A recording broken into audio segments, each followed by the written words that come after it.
Hello and welcome to the Daily Politics. Theresa May prepares to meet Conservative MPs. She says she'll serve a full term as Prime Minister, but how long can she really survive? Labour say they're ready to form a government, but with a Conservative working majority of 13, is there really any realistic prospect of that? The Brexit Secretary says we're still leaving the EU and the single market, but does the general election mean there will have to be changes to the UK's negotiating position? And Frozen in Time will look back at the general election campaign in photos.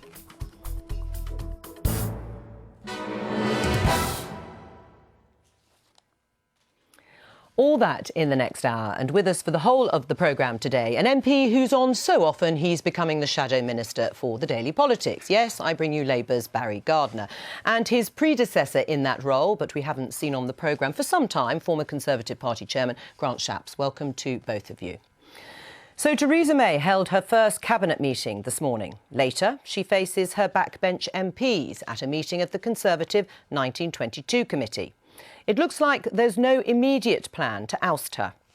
So how will this minority government go about governing?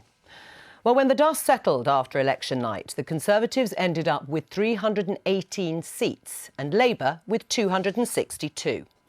All other parties combined took 70 seats, 10 of which were won by the DUP, who've been courted by the Conservatives for a so-called confidence and supply arrangement. When one subtracts Sinn Féin MPs who don't take their seats in the Commons and the Speaker and Deputy Speakers who traditionally don't vote, the effective working majority for a Conservative government that can rely on DUP votes is 13.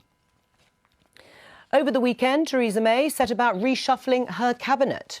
Damian Green was elevated from Work and Pensions Secretary to First Secretary of State, effectively Theresa May's new deputy. He was replaced as the man in charge of welfare policy by long-time Treasury Minister David Gauke. And it was a return to the top table for one-time leadership contender Michael Gove, who takes on the environment portfolio. While his fellow Leave campaigner Andrea Leadsom moved across to become the new leader of the House of Commons. Liz Truss, who many had thought had something of a torrid time at the Justice Department, became the new Chief Secretary to the Treasury and was replaced as Justice Secretary and Lord Chancellor by David Lidington. So as Theresa May prepares to face down her party at the 1922 committee tonight, all attention among her reorganised staff will be on crafting a Queen's speech for next Monday. MPs will vote on its contents on the 27th of June. That will count as the new minority government's first parliamentary test. Grant Shapps, what went wrong? The manifesto, clearly. I mean, that was the big issue on the doorstep. Specifically the social care policy? Care, specifically. I think you can do a certain number of unpopular things and, you know, people will say, OK, we understand you're taking tough decisions. So maybe that was the, pension triple lock moving to a double lock. But I don't think you can do everything. And what this manifesto tried to do in the kind of name of responsibility, fiscally solving long-term problems, was try to do everything. And I think that was a mistake. And was it arrogant? I think it was born out of now departed from Downing Street, some advisors who weren't best at taking advice and certainly didn't ask people who really would know about things like long-term care sufficiently in advance with, for example, ministers not being involved. But isn't it Theresa May's responsibility? She's the one who hires those advisors and she's the one who took their advice. It can't all be laid at their door. I think in the end, of course, a good leader has to take responsibility for what happens. And I very much hope that when Theresa May comes to the 1922 this evening, so she's going to come and speak to the Conservative MPs, that she doesn't do what sort of seemed to happen on the doorstep on Friday. She didn't take any responsibility. And, colleagues lost their jobs, which is one element of it. But, actually, this expectation for this election was allowed to get completely out of control. And when that happens, you end up in a mess.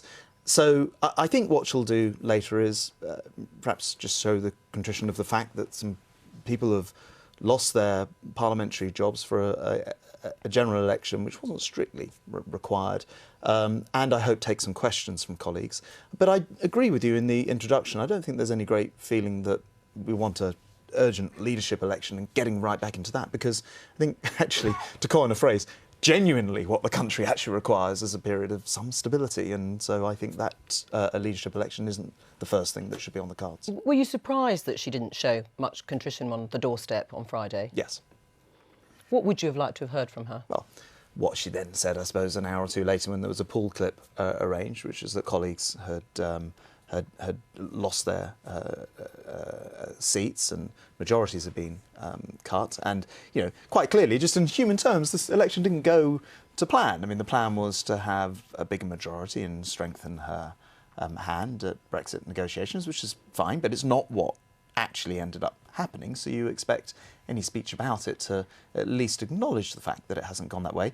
But as I say, I think she has then done a series of the right things. I thought she was right to move quickly to put the cabinet back in place. She dealt with the Downing Street advisors if she comes to the 22 this evening. But she was forced to do that, wasn't she? Well, by circumstances, of course. But, we are where we are with it. And you're asking me, do I think there'll be an immediate leadership election? My sense is no, particularly if the 22 goes well for her this evening. If it doesn't go well, should there be a leadership contest? Well, the thing about the situation as it exists is you would require, just on a technical note, 48 MPs, probably 15% of the party, 48 MPs to sign a letter. At an emotional level and a personal level, I mean, you've just outlined. I mean, she didn't show contrition immediately on Friday. She went to the country because she wanted to get a stronger mandate, a bigger mandate. She made the whole campaign about her in a presidential style, promoted herself as strong and stable, and asked for a stronger mandate for Brexit. And it backfired catastrophically for her personally. Yeah. She lost her majority. The Tories have lost seats, as you have said, not gained them. You've gone backwards. And she was dubbed a Maybot in terms of her personal style. Does she not need to take more responsibility?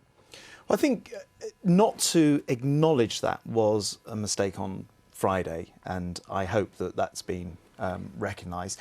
The thing about Theresa May is she's actually, I think, quite good at being Prime Minister, which she's not good at all as at the campaigning, and that's what this election showed up. And what was crazy was to allow, and I thought this all along, I mean, being in the party chairman, so I thought about this long and hard, but, to allow expectations to run to the point where there was, May mania and we would get hundreds of seats and this, that was just crazy, insane. And by the way, just for the purpose of balance, exactly the same thing's happening now. Jeremy Corbyn's just lost this election. He has far fewer MPs than we do, only 4 more than their disastrous 2010 election. And I'll come on to that, but let's stick stick with the Conservatives. Corbyn mania. To stick to the main point, which is how these things get out of control. We now have a Corbyn mania, which is every bit as mad as having the May mania beforehand. Politics doesn't have to be done in this sort of febrile atmosphere, and it shouldn't be. Do you think she'll fight another election as leader of the Conservative Party? At this point, I really don't know. I suspect that she won't. Do you think she'll last the year? I mean, will she make it to, and should she make it to the Tory party conference? I think it would be great if she now gets the government in place, which she started to do yesterday, and starts these negotiations, and then she can then herself make any decisions about the future. I think it should be that way round, and I think the mood in the party is to allow for that time and space to do that. And as I say, what happens this evening at the 1922 will be vital to that, because she, I think, will need to give that sense that perhaps she hasn't always given in the past, that she gets it. We can see some pictures of Boris Johnson, the Foreign Secretary, confirmed back in post, denied that he's interested in the leadership, but here he is out running. You might say he's limbering up. Look at that. For a body waiting to look at that. Amazing. Yes, I'll look at it for a brief moment. Limbering up for a leadership election, getting himself in shape for the top job. Well, he says not, and I think that's probably the truth for the time being. Do you believe him? I think right now, if he was going to do it, he would have already done it. I think what we're moving towards here, I mean, I'll give you my best assessment of the situation, having spoken to a lot of colleagues, is she now has a bit of time and space to get things back on something of an even keel. And with a working majority of 13, it is perfectly possible to do business. And actually, the big issue, I mean, we always like to say the Conservative Party is the party that puts the nation's interests first. And before Barry scoffs at that, you can look at things like the Scottish referendum, where at the time it certainly wasn't in our best interest to have the Scotland in the UK, but we still wanted to do that. And in the same spirit, right now, the most important thing is to have these Brexit negotiations actually begin. And so I think that's why we require this to kind of just calm down for the moment. Barry Gardiner has been listening patiently. Why, though, Barry Gardiner, has your party been so happy about losing the election? Well, I have not been happy about losing the election. I don't think many people in my party have been happy that we lost. Jeremy Corbyn looked delighted in the interviews yesterday. You thought he'd won. What I think we have to be reasonably aware of is that we have turned what the broadsheets were saying was going to be 120 to 150 seat majority for the Conservatives into a reduced number of seats for the Conservatives, where they're now forming a minority administration in conjunction with the DUP. So it was more successful than even you could have imagined, but you still lost. Given where we were, we have achieved a historic resurgence. I'm pleased about that, but I'm conscious that there are many people out there in the country who were hoping for the policies that we put in our manifesto to be delivered.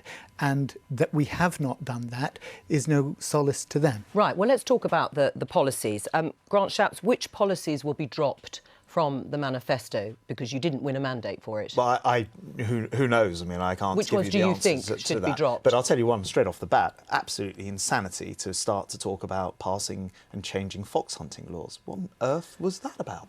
It was the moment where I thought there'd just been a mistake made and perhaps an off-the-cuff comment. And then I read the manifesto and discovered that not only were we planning to allow a free vote, but it was also going to be on a government bill in a government time. This now stands absolutely no chance. So self-inflicted. And then thank goodness. Right. It's a silly idea. What about the expansion of grammar schools? Well, things like grammar schools, the future of education, I think social care, triple locks, all of those things I think will be in the mix with these discussions that will now have to take place. Do you think they should be dropped in a sense that winter fuel payments being cut to a certain number of pensioners? Of course, we were never told who it was going to affect.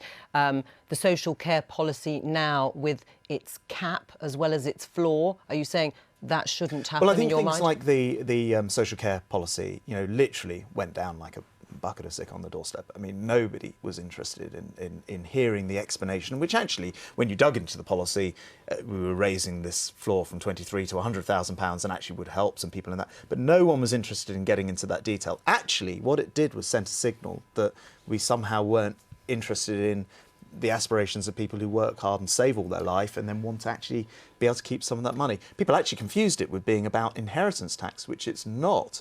So, yeah, I think that policy needs to be shelved. So, actually, the accusations that Labour had a magic money tree when it came to their manifesto, it'll be the Tories who will now go back on a lot of their manifesto commitments, and they won't commit to bringing down the deficit as in previous manifestos, and they will be spending money and giving out freebies. I don't think that should and needs to be the case, or should be Doesn't the it? case. No, because we had, for example, on care... But so many people voted for the Labour Party for a lot of those policies. I'm not saying for a magic money tree, I mean for spending more on public services. It's also possible that quite a lot of people voted Labour to sort of show that they wanted to, as people voted Brexit, thinking it would never happen, and probably voted that way as well. But I'll say this, on social care, for example, I'm not saying that there's endless amounts of money and that things did need to be done. We'd spent years with the economist Andrew Dilnot working out what to do on care. So there's a perfectly good and costed policy. And you didn't do it. Precisely. And you didn't do it. You and I are in agreement. But how are you going to get your programme of legislation across? Why do we keep hearing that Jeremy Corbyn is going to have an alternative programme? I don't want to intervene in the cosy chat that you've been having for the past quarter of an hour,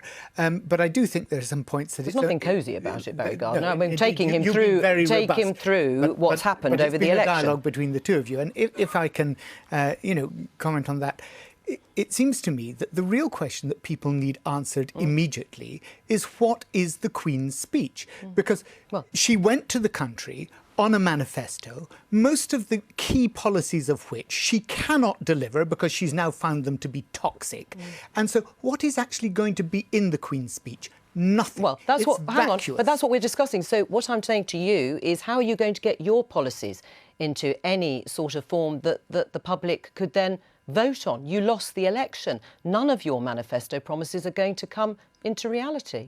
We're not in government, Right. absolutely. But So why does Jeremy Corbyn say he's going to offer an alternative programme for government? There isn't, is there, any prospect of you actually being able to do that? What the official opposition is supposed to do in Parliament, precisely, is to put forward reasoned and reasonable alternatives and to make the case so that people can see, and ultimately in a Parliament where actually things are so febrile and on a knife edge, where there is a real chance of the government losing a vote, then actually to be putting forward the reasonable alternative and trying to build a consensus around that. On social care, what is your reasoned proposal that is going to be different to the government's? Oh, well, we actually were in favour of the Dilnot report. We had bipartisan agreement about it until the Conservatives ripped that up. But more than that, we've said, for example, that we would be increasing the carers allowance by 17%. That's something which, again, was deeply popular. We would be restoring the £4.6 billion worth of cuts that the Conservatives made over the past 3 years. So there's a lot of difference there. Right, well then But let's see. actually Let's now, ask. Well, so Grant, do you think those are the sorts of things that now should be as part of the Tories' Queen's speech? Where I agree with Barry is we had cross-party agreement on the Andrew Dilnot care proposals, and that's what we should be absolutely doing. Where I disagree with Barry is not going back to the world that got us into the mess that we ended up with in the financial crash and have been trying to recover But from you ever haven't won. since. But you haven't won the that next was one. the housing market in the United States and Lehman Brothers, actually. Let's and face you it, it know was that, also Grant. spending You 11%. can't keep- hang Hold on, on, Barry. but It was also Grant, spending chap. 11% 7 more than years we were later, collecting it's in. ridiculous. Grant on a chaps, deficit we are in this not going to country go as well. back now in 2017 back to what happened in the financial crash. Labour have not been in power since 2010. The Conservatives have, under a coalition and under a majority the point government, is- and now no longer under a And majority they've government. increased the no, debt wait. from Because 979 as you well know, billion to as you well know, 1,700 hold on, as you well billion. know, as you're trying to mislead people about debt rather than the deficit, you can't reduce a debt. Hold on, until you reduce and eliminate a deficit. And The you deficit, haven't hold on. done. No, but the deficit was 11%. It's now 3%. And the But you point did I'm trying say to you would make- eliminate and it the point by I'm trying to make is 2015. that the policies that you're now proposing, Barry, beyond just the care thing, which we agree about, will take us right back into that deficit, which still isn't resolved. All right, can I just ask about the DUP and the confidence and supply Yeah. arrangement? Are you comfortable with that? I don't want to be in government with them, and I don't want to be in coalition with But them. are you comfortable I'm in a very confidence and uncomfortable with many of their social views as well, and they are things that I could quite literally never ever support. However, a party is entitled to vote for our economic programme, and I hope that there are, that an agreement can be made, a confidence and supply agreement can be made to do that. Are you worried, Grant? Are you worried that actually the government has lost the capacity to hold the ring in the re-establishment of the Assembly in Northern Ireland? Because now they are seen to be in bed with one side, one party in that arrangement, and they can therefore no longer, in an impartial way, deal with both sides. All right, let him just answer that straight question, and then I'll come with it. It just All right. comes with it, and that is, I think transparency is important here, and we need to know what has been offered to the DUP in order to gain their support, and the government is not saying that. Well, hold on. First of all, the deal, as I understand it, is not actually done yet. So when it is done, I agree that it's very important that it's transparent. And to answer your question directly, yes, I actually do think that given that the DUP and the other parties want to get the power sharing going again, I don't think this is going to be an impediment to it in the way that you tried to suggest. I think that's throwing up a straw man. But as I say, I think that, if they want to agree with our economic programme, and if in return they want, for example, the long-term care stuff that we were just talking about shelved from the manifesto, then fine. Let them vote with our programme. Were you uncomfortable when Gordon Brown was having talks with the DUP in 2010 when there was an attempt by Labour to form a coalition before the Tories and Liberal Democrats sealed the deal? I've always said that if we are the largest single party, we should actually govern as a minority government. I believe it's the only honest way of doing things. Which is what, of course, the Tories are going to try and do here. Well, they're doing a deal. I've always said... they're not doing it. It's a confidence and supply, which is what, of course, Yes, Gordon indeed. Brown would have done. So were you uncomfortable with that? Yes, right. absolutely. OK, so you wouldn't have done that then. Let's move on, because this morning it was the Brexit Secretary, David Davis, who was charged with getting the government's message across. With negotiations due to start next week, he was asked whether the election would change their approach to Brexit. The thing to understand is that the fundamental central aim of trying to get a free trade agreement, a customs agreement and a continuing agreement on security and other matters is still in the interests of both sides. So that doesn't change at all, and that's what we're driving for. And frankly, that's what I expect and intend. David Davis. Grant Shapps, do you accept Theresa May has no mandate now for what she said in that Lancaster House speech in terms of Brexit? No, I don't. I mean, first of all, on Brexit, I was a Remainer. I like to think sort of middle of the road on this, in as much as I would agree that the country has voted to leave and we must now leave. And leave the single market and leave the customs union. I think the implication is it's very hard to leave in any other way and fulfil what the country has asked us to do. But I've never been hardline about it. What does that mean, hardline? Well, I would say this. I have always felt that having a manifesto objective of reducing immigration to an entirely arbitrary figure of less than 100,000 is to say that this fact is more important than our economy.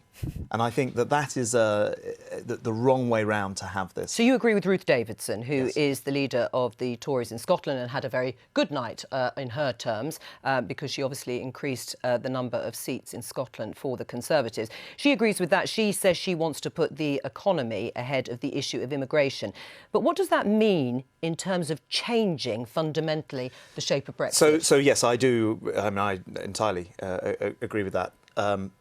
What it means is this, I think. If you are talking about the single market, it's clear that we cannot be in the single market because that requires completely free movement of people.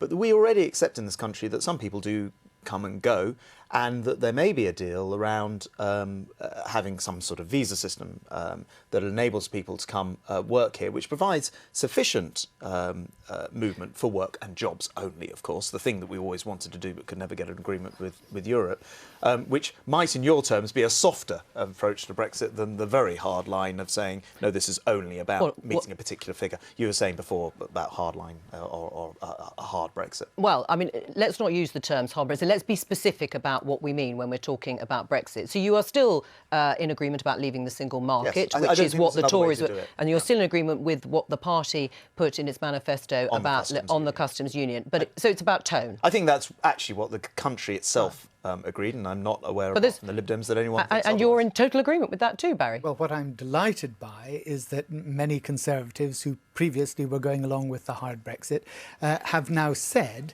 that they agree with us that it is the economy and jobs that must govern the ultimate deal that we have with Europe. Is Labour still committed? Can I Immigration. just be clear? Is Labour still committed to leaving the single market? Yes, because it's absolutely clear that the single market is actually the internal market of the European Union. If we leave the European Union, which we are committed to doing, then we leave the internal market. And with that, we can't have a deal where there is single market or internal market that is without the four freedoms. Well, hang on. So what did you mean when you said earlier today we need those benefits, and whether they are achieved through reformed membership of the single market and the customs union or through a new bespoke trading agreement is actually secondary to achieving the benefits? So for you want to see a reformed membership of the single market, staying in the single market? No. What I've said, and you've quoted me absolutely accurately. I have. What I said was that we wanted the benefits of the single market, which is exactly what Grant says he wants. We've been absolutely clear on this. We want those benefits, and actually the issue of how we get them is secondary. But that's not the same as reformed membership, because that still says you want membership of the single market, you just want to reform it. No, it doesn't. It says that's what you said. It says that the unless you can get a reform deal so that the whole way in which the internal market is structured. But you think is you can? reformed. You think you could get something where you stay in the single What- market but have a deal on immigration? Sorry, what we've said is that the government has ruled that out. We've said it's highly unlikely for all the reasons that we've just talked about in terms of the four freedoms. Right. The EU have made it absolutely clear that they will not give membership of the internal market unless it is accompanied by the four freedoms. But what we're saying is, if they want to offer that, would we turn it down? Right. So you would, if they offered it and said you could stay part of the single market as a member of the single market, but perhaps we could reform the four pillars that you talked about in terms of freedom of movement, you would accept that? Well, then we've completely changed the whole basis of what EU membership constitutes. Right, I So see. I think it's highly unlikely, or I was simply being exact about where we were. But nothing's changed fundamentally. The two parties are exactly the same in terms of wanting to stay in the. But hang on, let me just. Well, you can debate it, but let me say what it is first. You've said but you're they're exactly the same on the issue of staying in the single. Coming out of the single market and coming out of the customs union. They are saying that they would actually go to World Trade Organization rules, and David Davis, indeed on your programme, David Davis made it quite clear that he thinks that is something that we should keep as a threat. This is something that we think is ridiculous. Yeah. It's not that that's no deal. There are outcomes. here, and right, that's but the Grant, worst- can I just come back? I think I can clear this up, actually, because it does, on the surface, sound like we're both saying the same thing about the single market and customs union. But I actually think that the approach that you're suggesting, where there is no backstop, there is no saying to Europe, and if we can't get at least something reasonable that we've negotiated, then our backstop is to say no to a deal. If you don't say no to a deal, then frankly, it's a naive approach, because you end up telling people in advance that they can push you around. Right, but actually, Grant, the point is now, because point. of this election and because of what's happened, and because her call for a stronger mandate has been rejected by the people, the EU now will probably think they can push UK around. There's no point threatening no deal is better than a bad I think deal. that's actually, and by the way, just to finish my previous point, this is exactly what happened when Cameron went to Europe and tried to negotiate before the EU referendum. Let me finish the point. In our referendum, because he made it clear that there was nothing that would happen if they didn't give him anything, and they didn't give him anything because they knew that he'd already shown his hand. Right, let Barry come back. It's like playing a very poor hand, and you're proposing that we play a very poor hand as a country. Do you think it is a weak negotiating hand to say no deal is better than a bad deal? Right. My point is simply this, that Article 50 being triggered, there is 2 years to conclude a negotiation before you are ejected onto WTO terms. World Trade Organization rules. World Trade Organization terms. So the idea that somehow there is a card that you play, which is that we will. What if the deal? Let him answer. Let him answer. Go on. Let him finish. All right, it's all right. Go on, Barry. Okay. The idea that there is a card to be played here, which is that we will walk away, is nonsense. That is already built into the rules of these negotiations, and therefore the point here is, which is the better outcome for the British people? Is it better to say, actually, we will just not conclude a negotiation within that period, and we will then go on to WTO rules, which would mean we had all the tariff barriers, we had all the non-tariff barriers, we had all the problems for our companies and our businesses and our exporters? Or do we say, quite sensibly, that what we must do is we must conclude a deal within that time, hopefully with transitional arrangements, which will see us through thereafter. Which is what the government said. No, we're going to have to finish it there because we've got to move on. But I just want very finally to say that the Prime Minister's official spokesman has refused to confirm the date of the Queen's speech, the legislative programme that would be presented. It's going to be delayed for a few days. What does that say to you? I haven't heard that news. Is that just no? That's what I'm saying. That's just been announced. Does that say they just can't agree on what's going in the Queen's speech? I don't know. Presumably that is to do with the negotiations that need to take place. Yes, about the policies we were talking about earlier. Right, let's move on. The general election in Scotland told a rather different story to England and Wales. The Conservatives actually gained 12 seats. The Scottish Conservative leader, Ruth Davidson, seen here in the middle, being seen as the party's knight in shining armour. And yesterday, Miss Davidson, never shy of the cameras, staged a photo opportunity for the successful candidates. She's calling them her team. Labour were also successful, gaining 6 seats in Scotland, with the Lib Dems gaining 3. All of this at the expense of the SNP, who, if you can do your maths, lost 21 of their MPs. Well, joining me now is the SNP's Stephen Gethins. Welcome to the programme. It was a bad night for you. Well, we did something that the Tories didn't manage to do and Labour didn't manage to do, which was to win a majority of the seats in which we stood. But you lost seats? Well, no, we did lose seats, and we lost some very, very good colleagues, some fine parliamentarians as well, and that was obviously disappointing, but we still managed to win the election in Scotland. Right, but you went backwards, and Ruth Davidson coined the phrase peak Nat has been reached. Do you agree with her? It was difficult to go much further forward on 95% But you lost a lot of seats. Sure, and look, we lost some very, very good colleagues, some excellent parliamentarians, and that was obviously disappointing. Right. And I'm disappointed to have lost fine parliamentarians like Mike Weir, Alex Salmond, Angus Robertson, Ailey Whiteford, people like that who have been provided tremendous assets to their constituency and also been very strong voices for Scotland. Indie Ref 2 is dead, isn't it?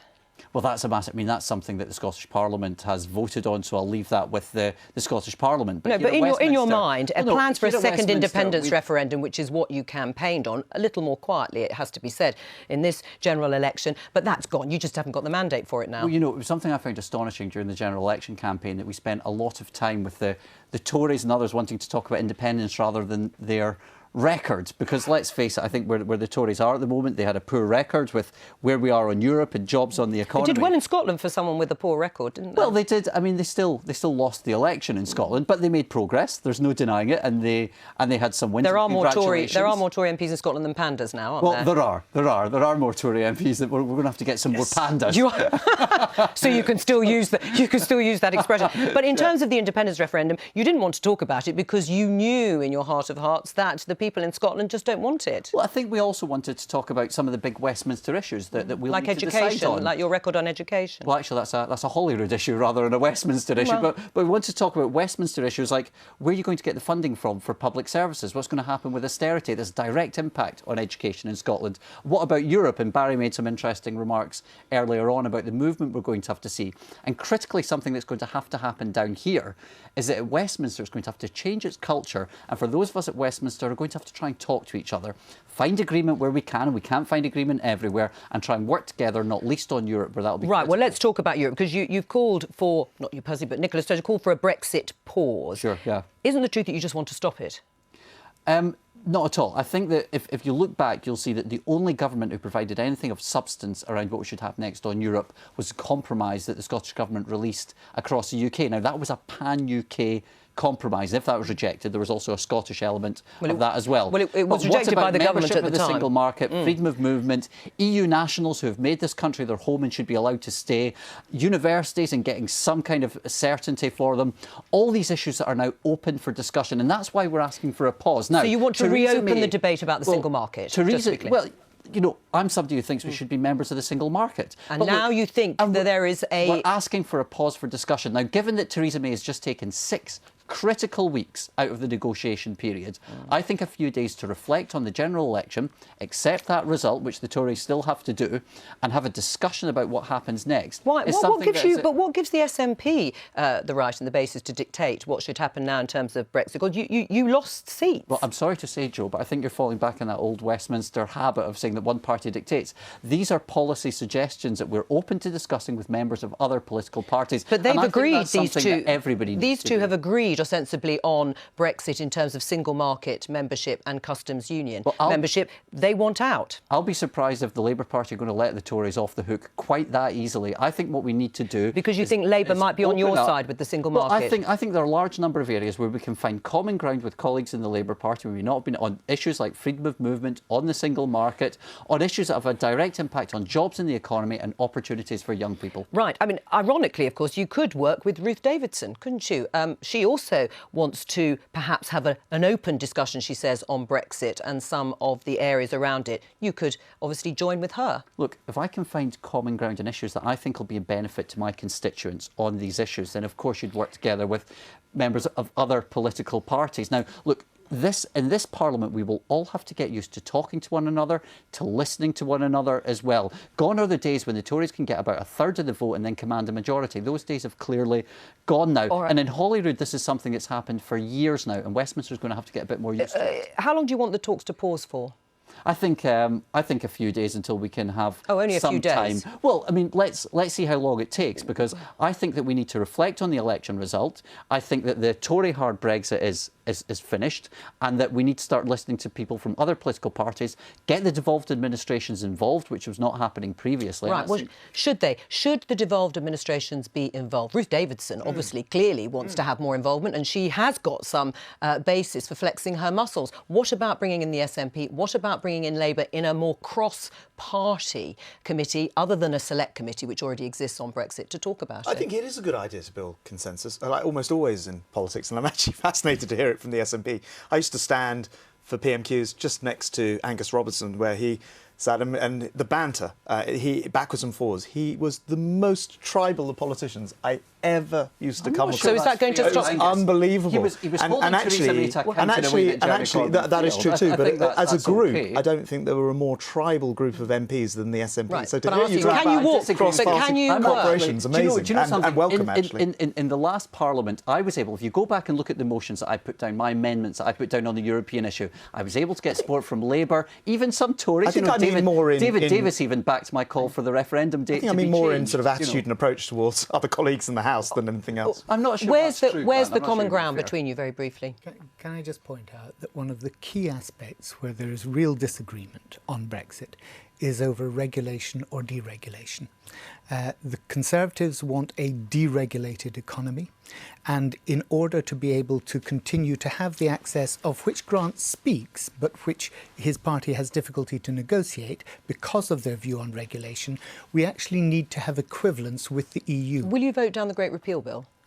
We've already said that we will vote down the Great Repeal Bill because we want to have an EU rights and protections bill. This is exactly that area of regulation and standards. And you would support They that, want to obviously. do away with the regulations that we are actually providing us with protection for our clean air, environmental protection, the Birds and Habitats Directive, All right. something that the new Secretary of that's State, true, actually, no, because something the that Great the Repeal new Bill would bring Secretary it all of into State British for law, wouldn't it? Environment, Who is Michael Gove? Michael Gove, Great he's friend of already yours. said that he's against the Habitats but just to be Directive. clear, So because do you know let's- something that Hang on, guys, if you all talk over each other, no one can hear. You have one word. The viewers will be misled by this conversation. The Great Repeal Bill actually seeks to take all European legislation and put it into British law wholesale, and in particular protect workers' rights and environmental.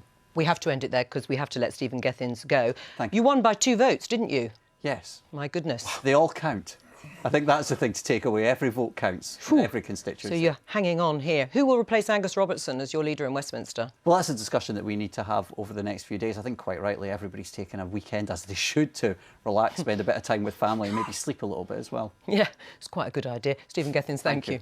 So yesterday, Jeremy Corbyn said he was ready to fight another general election this year. Not too much extra sleep then for him. Theresa May, on the other hand, said last night that she wanted to fight a full term. So is there any public appetite to go back to the polls? We thought we'd test that idea with the only scientific method known to man, the Daily Politics Mood Box.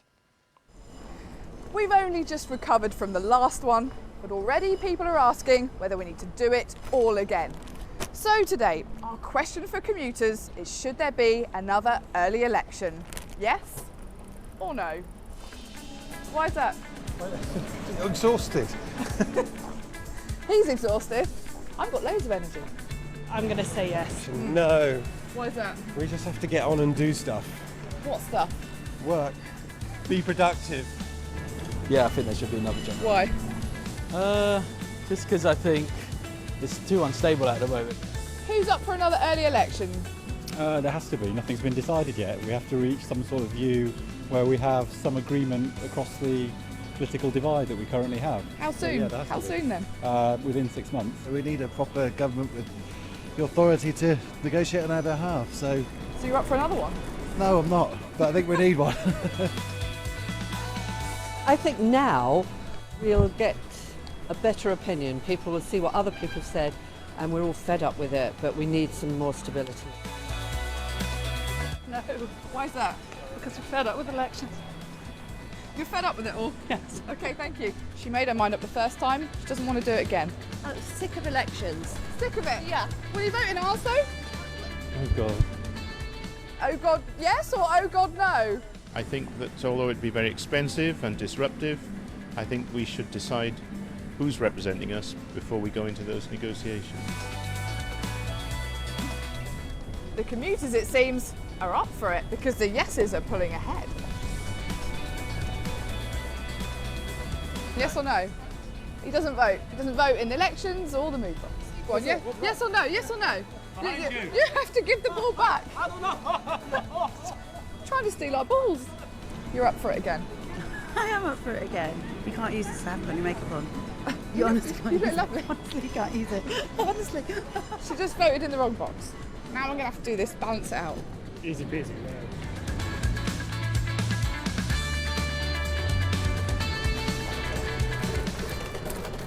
Just been moved on. Not wanted here. What's the point of doing something again when it's been a disaster in the first place? She's Walking Dead. No one wants to vote for her, no one's interested, and I think it's back to the polls. There are lots of people who will want to express their feelings, and I think kind of election would be a good way to do that. Would it turn out any different then? I think it would. Voter fatigue, not here. The mood box tells us they want to go back to the ballot box. Barry, does that fill you with joy that there are people out there who'd like to see a second election? I think, having just come off 7 weeks of campaigning, I'm weary and I don't fancy going straight back into it. Jeremy Corbyn does. but actually what I think is really significant there is that chap who said, I don't want one, but I think we need one. And actually what the country needs and what business needs is clarity and certainty. And at the moment, what they've got is total instability. Why? Well, because we have a minority government that doesn't know from day to day whether it's going to even whether it's going to put its own manifesto into the Queen's speech, far less whether it's going to be able to deliver on any of the promises that it campaigned on. And it's been delayed now, the Queen's speech. So, it's been delayed for a few days, so we don't know when it's actually going to be. Grant, is she a dead man walking, as George Osborne, the former Chancellor, said yesterday, and therefore there has to be election? It's just because you haven't got a better idea at the moment. I think I watched that interview, and I think you have to sort of bear in mind that George was fired by Theresa, so he said it with some cause and indeed some passion. And I don't think that is necessarily the case. And the reason I say that is if this supply and confidence agreement gets going, then a majority of 13 is actually not dissimilar to where we were in the last Parliament, and actually the one that we've just had since. But she's lost her personal authority. Well, and the interesting thing is that we were able to kind of get on and do the business of government. But they weren't relying on votes. Undeniably, I mean, it would be crazy to sit here and say, oh no, there's no loss of. But we also know that of course within the cabinet. But it's only been 4 days, and I hear what you're saying about the timing and this Queen's speech. It's only been 3 or 4 days, 3 days since we had the results. So I think, allowing a little bit of time, we may find we actually have a much more stable government than anyone expects, and I wouldn't be surprised to see that as the upshot. Now, we might all be photographers. Now, there were certainly plenty of selfies on the campaign trail, but sometimes there's no substitute for a professional's eye. And the master of political photography is Stéphane Rousseau. If you see a picture of a politician in the papers, it's probably his. Here's a selection of his images from the election campaign.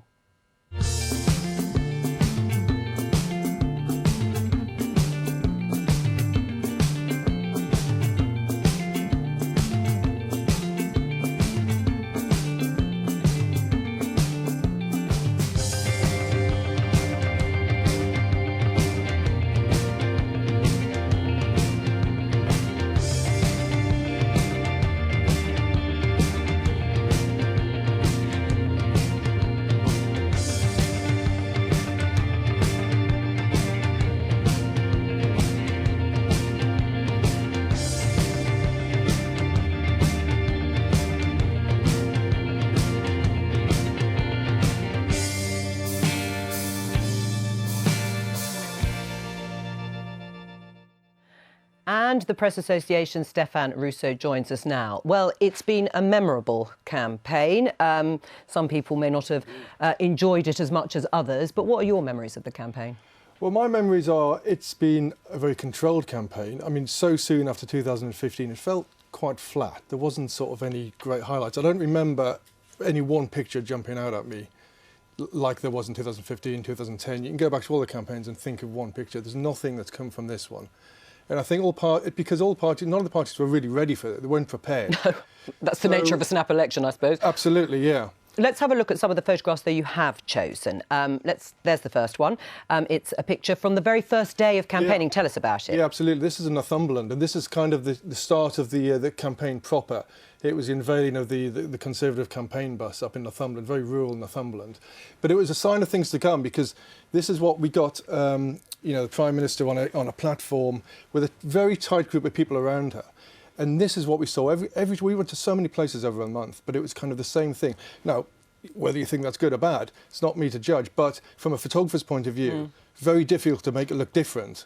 And come alive in that sense. Alive. I mean, let's have a look at the startling contrast of the Labour campaign. One picture from it. There's Jeremy Corbyn.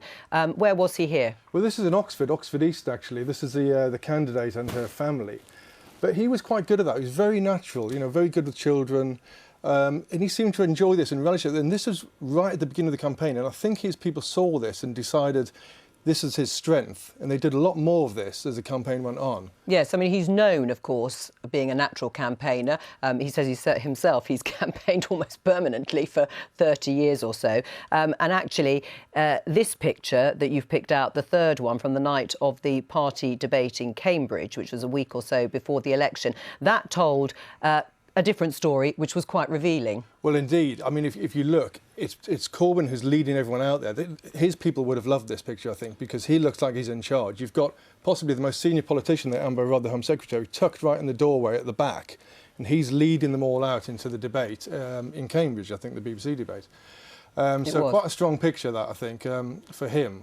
And natural as well, because they didn't know I was there. I think had they known, there would have been advisors maybe advising not to walk that way, security guards, but they didn't know I was around the corner, so quite natural. It was an interesting lineup, as you say, because they won't have thought about it, but as you captured it on the way out. Obviously, Corbyn decided I'm going out first, not knowing there was any cameras there. You think it was symbolic that, of course, the Amber Rudd, the Home Secretary, the Minister, is at the very back. Well, exactly. And, of course, in between, we have the other party leaders, the co-leader of the Greens, Plaid Cymru, Leanne Wood and Tim Farron for the Liberal Democrats. And the final one you picked out from the weekend is when Theresa May returned to number 10 Downing Street, having been to see the Queen. What did this say to you? Well, I did this exact same picture 10 months ago, whenever she walked through the door for the first time in July. And the mood was remarkably the same, actually. I was quite surprised. It's basically, when they walk in, traditionally the Prime Minister gets clapped in by the staff. Yes. So I was in the corridor to record that. So you get this great moment when the door first opens and she walks across the threshold. Then you get all the staff clapping on the way down. And the mood was very similar. I was wondering how it would be, because obviously not the victory she wanted. But it was difficult. If you put the two pictures together from last year and this year, you wouldn't really be able to tell much apart. You wouldn't. No. And this, of course, was after, as Grant Shapps said earlier, she hadn't quite shown enough in terms of taking account for what happened on election night. There had been reports that she'd been crying overnight, which David Davis said he hadn't seen. But you could imagine that in a way, couldn't you, when the results came in? I've now heard absolutely everyone asked if she cried or not. No, I don't think we have to accept none of us were there to know. No, of course not. But you can imagine how difficult it was. Yeah, I think fighting elections is actually quite an emotional business. You think about your own lives and your family and sort of everyone you know. But if you're doing it as Prime Minister, then of course the emotions must be much stronger, because you've got a lot of people relying on you as well. Yeah, and also, I mean, we'd all been up all night and all the previous day, so emotions run much stronger after that. And goodness knows what was going through her mind. And, walking through the door, having not really achieved what she thought she was going to achieve, it must have been mixed to think, well, do I deserve this? I don't know. Stefan Russo, thank you very much. Thank you. So much for the campaign. Let's get back into the here and now and speak to two people who use the notebook and pen rather than the camera to tell their stories. Sam Coates of The Times and Jack Blanchard of The Mirror. Welcome to both of you. So, here we are. Sam Coates, first of all, your reflections today. If we look about the Cabinet, we've got the 1922 committee meeting. She's going to have to address her own MPs. What's that going to be like for her? Well, look, undoubtedly it's going to be quite sticky. But look, I think there's one sort of driving force underneath everything that's going on at the moment. Over the weekend, the Conservative Party, Tory MPs, took a look at Theresa May and basically decided that a bad Prime Minister is better than no Prime Minister. They decided they didn't want a leadership contest. because it might just destabilise a Prime Minister hanging by a thread even more and lead to a general election. Why don't they want a general election? Because they're worried that Labour might do even better and yet more Tory MPs might lose seats, possibly propelling Jeremy Corbyn into Downing Street. So that's a no-no for the Conservative Party. So however sticky it is, and it will be sticky, they are basically setting, I suspect, quite a low bar for Theresa May this afternoon, and they will complain, but they just want to make sure she looks like she functions as a Prime Minister for now, while they work out what on earth to do with the legislative programme, with the country, with Brexit, and with that manifesto that was so palpably unpopular. But there are challenges, aren't there, to functioning, to use your word, as a Prime Minister, Jack Blanchard. Over the weekend there was confusion about whether there had been a deal with the DUP, and in fact the DUP said there hadn't been, even though it had been briefed out. It was corrected by Michael Fallon. Today we were expecting the Queen's speech on a certain particular date, and now it looks as if that's been delayed. So are we already seeing difficulties here to hold it together? You bet we are. I mean, we have got a Prime Minister who spent 7 weeks warning the nation about a coalition of chaos that would happen if Jeremy Corbyn was voted into power. And look what happens. 2 days after the election, she is the one at the helm of a coalition of chaos. She's been unable to strike a deal with the DUP so far. The Queen's speech has now been delayed, we're hearing. We don't know if the Brexit talks are going to start on time. Literally, the government is floundering around and it doesn't know what to do. It's exactly all the things that she was scaremongering about before the election have now come to pass, but with her at the helm. So how long do you think she'll survive then, Sam Coates? Well, look, I think given the centre of gravity in the Conservative Party, I think it's going to be months rather than weeks. But you've got to think of Theresa May's predicament as incredibly insecure. She's effectively got 2 coalitions within her own party that she's got to manage. She's got the DUP, and those negotiations are ongoing. But also now separately, she's got the 13 MPs that are under the auspices of Ruth Davidson. So you've got a socially conservative wing that she's got to please and a socially liberal wing that she's got to keep all of these forces together in order just to get through the Queen's speech. That looks pretty tricky. I don't think necessarily that the delay of the Queen's speech is a sign that there's a crisis, but she does need to get a deal with both sides that keeps everybody happy. I think in the end, the thing that's going to trip her up is legislation and what happens in the House of Commons. Let's talk about Labour, Jack Blanchard. I mean, Jeremy Corbyn is feeling jubilant, even though Labour lost the election. And there is a sense that there may be discussions on Brexit, and in terms, John McDonnell was very clear about coming out of the single market, but do you think there are potential problems for that line within Labour? I think there could be, but they're trying to keep it as vague as possible, because the minute that they pin themselves down too firmly, the same divisions that we're seeing within the Conservative Party will start to open up within Labour as well. But you've got to remember, Jeremy Corbyn is riding sky high at the moment. Nobody thought he was going to pull off this election. And no one's going to challenge him. No, exactly. So that, you know, if John McDonnell says something right now, it goes. But I do think there's a bit of nuance there within Labour's position in terms of access to the single market. What does that actually mean compared with membership of a reformed single market? These terms are actually quite vague, and I think Labour will be able to sort of fudge it, at least for now. All right, both of you, just very briefly, does it matter who the paper's back anymore in elections? I think we offer strong and stable coverage of everybody. Well done, Sam. I'm not sure that phrase may be used again in future elections. Jack, you? I think it's not very often that the Mirror chalks up what it can call a win, and I think we'll take this one. Thank you very much. You're always a winner, Jack. Thank you. All right, well, I'll leave on a high then for the both of you. Thank you. So, all the pollsters got the general election result horribly wrong, right? Well, not quite. There was one polling company called Survation that predicted exactly this result, a hung parliament. Their chief executive, Damien Lyons-Lowe, came on the programme on the eve of polling day last week and, well, got a pretty sceptical reception. 1 point would mean a hung parliament and the Tories losing the majority, wouldn't it? It would mean using our most recent Scotland figures from the Sunday Post, plugging those into a Scotland predictor and plugging doing a simple national swing and a few tweaks. Nothing too special. It would mean there would be a no overall majority situation with at least a requirement for support from the DUP, and perhaps not even that. So the answer is yes. That's a yes. Yeah, that's a yes. I was giving you hung parliament. I was giving you my working. So yes, hung parliament. Well, we got there in the end. Yeah. But I was beginning to lose the will to live. I'm a massive outlier here. I'm going to be the most wrong or the most right. So I think showing my as they say in Glasgow, is your jacket hanging by a sugary peg on this? That's right. That's right. Okay. So translations will follow. Now, let me, Deborah Madsen, do you agree with this? Is this Survation poll an outlier or in the mainstream? It's an outlier, and you know, in a word, no, I don't think. No, I don't think so. Well, well, well. Things turned out to Damien's rather than Deborah's way, so we brought them both back together this afternoon. We're good like that on the Daily Politics. A bit of We're absolutely. Yes, you should eat it, just like Paddy Ashdown had to eat his hat all those years ago. Well, congratulations to you. Why did you get it so right and others got it wrong? Because we have a consistent method that's delivered us consistent results, and in short, everybody else apart from us had changed their turnout models to assume that voters would behave in a certain way, and it had the effect of suppressing increases in Labour support and support from the young, and suppressing the reverse.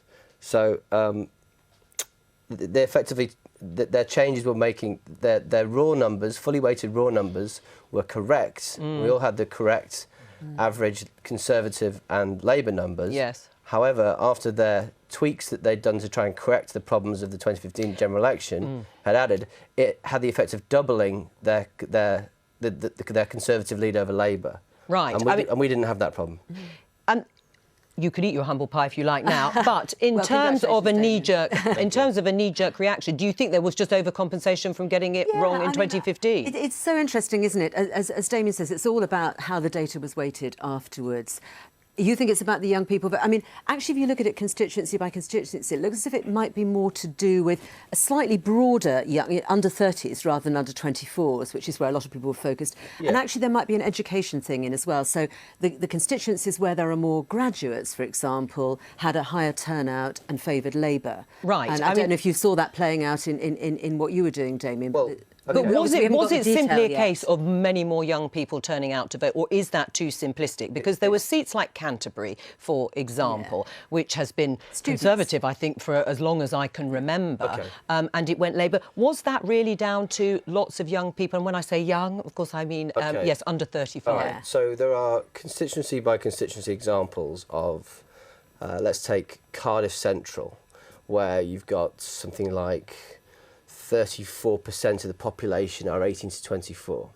Now, in that case, you're going to have an extreme example of an 18 to 24 getting that percentage correct, and then they're going to vote for Labour, maybe. But the problem is they don't turn out. That was always the sort of traditional accepting. But they sorry to interrupt. But they did turn out in the EU referendum.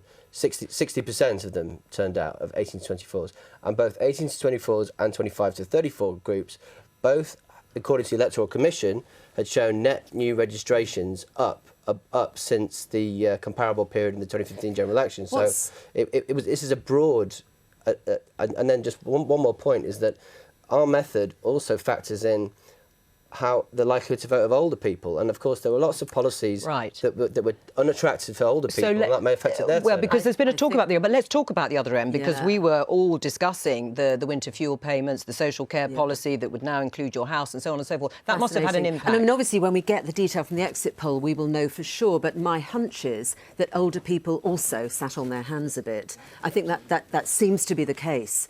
It seems to make sense. Yeah. Right. Which obviously would be damaging for the Conservatives. But broadly, taking from what Deborah and Damien have said, the Tories have a problem with young voters.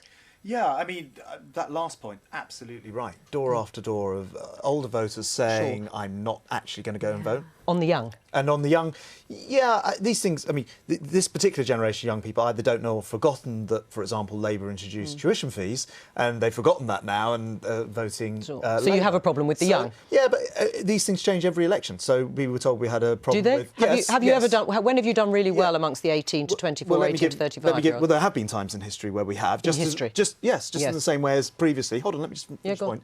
We've done very well in Scotland in the past, and now coming back in Scotland. And for example, at 2015, people told me as party chairman, we can't win with ethnic minorities. And actually we did a lot better, if not win, with that group. All right, Labour canvassing got it wrong quite a lot of the time. I mean, speaking off the record to Labour candidates at the time, they weren't sensing that Labour were going to do as well as they did in terms of share of the vote. So what went wrong there? Well, look, it's actually what went right. We were doing the work, but this was a short campaign. I think you can't get round your entire electorate, and what you tend to do in a short campaign, as the pollsters know, is you focus on the people who previously have canvassed for you, and therefore, to a certain extent, what you're trying to do is to shore up the vote that you think is going to be All right. yours. We're out of programme time, so sorry, we've literally got 10 seconds. Inquiry, yes or no? Yes. Yes? No? I think it's so obvious it doesn't need an inquiry. Right, OK, that's it for today. On that note, say thank you very much to you two for being my guests of the day. And the 1 o'clock news is starting over on BBC One now. I'll be back tomorrow with more. Bye.